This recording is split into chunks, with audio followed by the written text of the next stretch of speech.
तर महाराष्ट्र भोंगामुक्त मोहिमेला गती भाजप नेते किरीट सोमय्या यांनी प्रशांत ठाकूर यांची भेट घेतली आहे। पनवेलमधील भोंगे 8 दिवसात काढणार आमदार प्रशांत ठाकूर यांनी हे आश्वासन दिले आहे।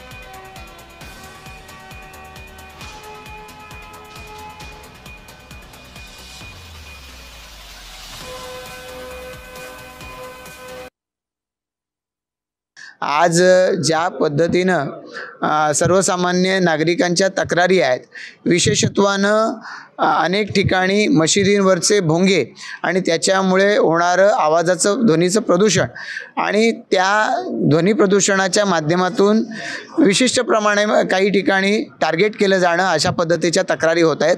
या तक्रारीच्या अनुषंगानं अनेक ठिकाणी सन्माननीय किरीटजी यांनी भेट दिलेल्या आहेत आणि त्या भेटी देऊन त्या ठिकाणचे अनधिकृत भोंगे उतरवायला मुंबईमध्ये विशेषत्वानं सुरुवात झाली। आता भोंगा मुक्त महाराष्ट्र आणि त्याची सुरुवात आमदार प्रशांत ठाकूर सोबत पनवेल पासून आम्ही केली आहे।